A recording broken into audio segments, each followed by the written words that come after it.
Magandang umaga mga kaharden. Narito muli si Hardinerong Pastor Abelardo Quirero. Inikait ko po kayo na i-like subscribe ating channel at i-like yung ating mga videos at i-click yung ating bell button. Tayo po ay nasa panahon ng pagsusulong ng tinatawag natin na rural ministry. So ito ay gagawin natin upang tayo ay makapagpatuloy na magmisyon sa kanayunan at ganoon din maturuan sila, maituro ang tamang paraan ng pagkagarden o yung alternative na paraan ng paggagarden na kung saan ay magpo-provide ito ng kalusugan, proper na health natin bilang isang mamamayan, no? Nadali pa na tao pangsaran ay ma-enjoy natin yung good life, ma-enjoy natin mamuhay sa mabuting kaparaanan, yung sinasabing to live good, no? Dahil yun naman ang nais ng Diyos sa atin, na tayo ay mamuhay ng maayos, no? Panatag, hindi man siya sa material na bagay labang masagana, kundi sa lahat ng aspeto ng buhay natin ay magiging masagana tayo, no? Pero kung titingnan po natin, kapag marsog yung ating pangatawan, kasunod yan yung masagarahan sa material na aspeto. Hindi na po tayo gagastos, hindi tayo mag-aalala kung saan natin kukunin yung pagpapagamot, at masahan din natin na yung gagastusin natin ay magagamit natin sa ibang kaparaanan. Alam po ninyo, kapag tayo ay may mga problema, tayo ay stressful, at yun yung sinasabi ng mga manggagamot na isang masigasig na paraan para ang tao ay magkaroon ng malalang usapin sa kalusugan. So mas mabuti na hindi tayo may stress, hindi tayo mamproblema, no? Para wala tayong issue na kailangan na ayusin, no? Nagtanim po tayo dito ng radish at may majority ng ating mga itinanim ay tumubo, hindi siya 100% na nag-germinate, no? So ito yung ating lilinisan, no? May mga kulitis na tumubo, no? Ito ay makakasira na sa ating mga tanim dahil aagaw to ng nutrients na supposed to be ay para sa ating mga pananim. Although ang kulitis ay masarap na ulam, pero hindi natin ma-afford na hayaan na lamang silang lumaki dahil makakasira, makakasturbo sa paglaki ng ating mga pananim, no? So atin pong lilinisan at ayusin, no? Ipo-cultivate natin upang sa karon ay lumaki ng malusog at maging maganda yung production din dito. Medyo tayo nakapagtrabaho ng mahigit sa halos sa 5 araw, gawa nung may mga pastoral work tayong ginampanan, no? Nagkaroon din tayo ng training ng mga pastor, makasama nating pastor sa Kinabawan City, at tayo ay naging bahagi sa pag-facilitate pag-facilitate ng ating training, no, sa ating mga kasamang mga pastor. So ito po yung ating ginagawa, no. Maganda po rito sa aming lugar dahil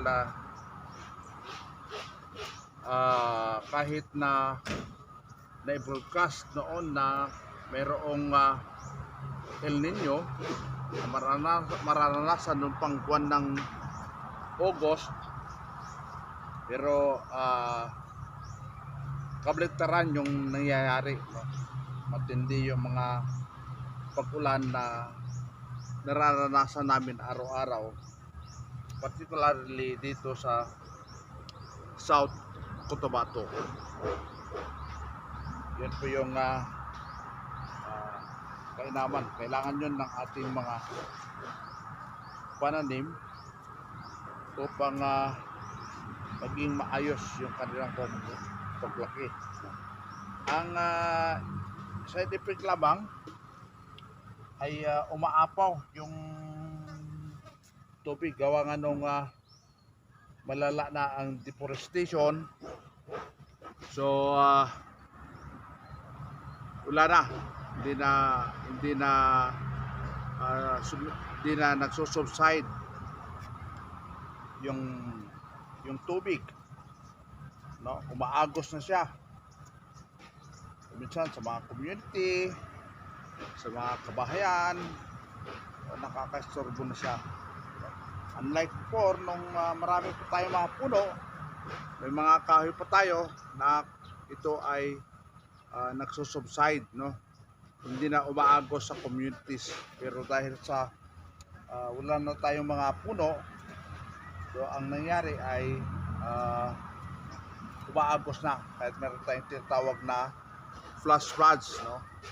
Hindi rin siya makapunta sa mga waterways like kanal, ilog, dahil yung ating mga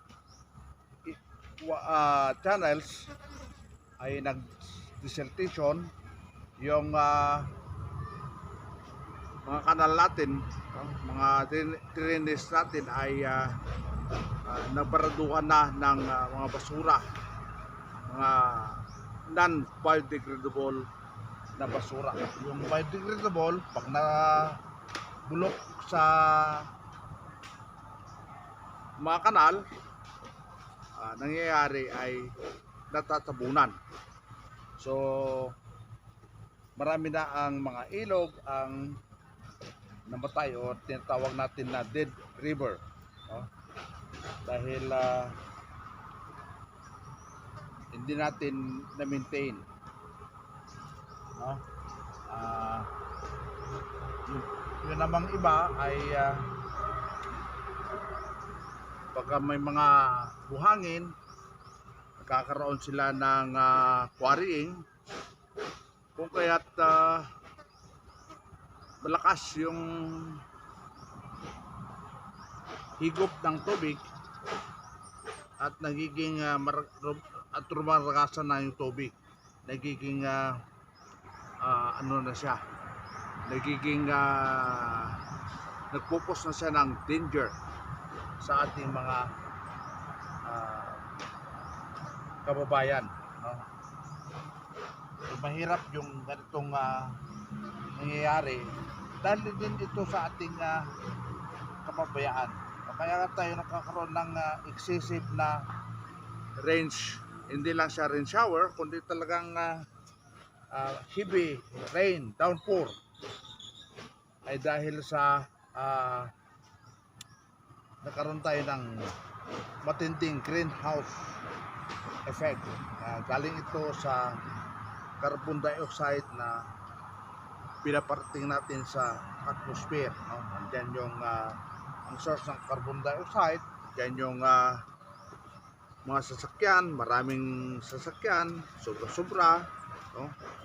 Dahil meron pang may dalawa, may tatlo, o may rin pang lima na sasakyan sa isang pamilya. Mabuti sana kung ginagamit ito sa mga negosyo, kundi ito ay ginagamit sa personal at mga luxury na kaparaanan ng pamumuhay, no? So yun yung mga cause, yun ang mga sources ng ating carbon dioxide. Itagtag pa natin yung panununog natin ng kahit biodegradable.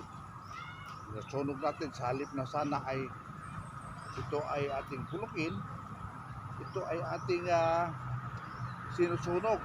So yung carbon dioxide niya umaakyat sa, o yung usok ay umaakyat sa atmosphere, no? At ito ay pumoporma, nagpapakapal sa greenhouse ng mundo, no? Yung sana ay yung thickness nito ay affordable para palabasin niya sa atmosphere yung excess na usok ng sanlibutan, no? Dagdag pa natin dyan sa ating mga panununog ay yung excessive na paggamit natin ng mga synthetic na mga farm inputs. Dahil dyan ay hindi naman lahat nung ina-apply natin ay ina-absorb ng ating mga pananim, kundi ito ay dinadala sa hangin. So yun po yung ating advocacy. Sana ay bumalik tayo sa talagang tinuro sa atin ng paraan kung paano magtanim upang hindi tayo mahirapan, hindi tayo masyadong maghirap o magtiis sa ating mga pinagdadaanan ng mga calamities, no? Hindi malala yung ating mga calamities. So ito po si Jardinerong Pastor Abelardo Guerrero. Nagpapasalamat po sa inyo sa patuloy na inyong panonood, pagsuporta ng ating YouTube, ng campaign natin for natural gardening. Sana po ay patuloy po niyo kong suportahan, sapagkat ito ay laan po natin sa rural ministry para po mag-mission tayo sa kanayunan. Turuan po natin sila ng paraan ng sustainable development, no? Para po maranasan natin lagi ang magandang buhay na kaloob ng Diyos sa bawat isa sa atin. So in-encourage ko po kayo na mag-subscribe sa ating channel, at ganoon din i-like yung ating video, at ating i-click yung bell button. You can leave also a comment at the comment section upang magtanong o mag-share ng inyong karanasan sa inyong pagtatanim ng gulay sa natural na kaparaanan. God bless po sa inyo, and have a blessed Wednesday sa bawat isa.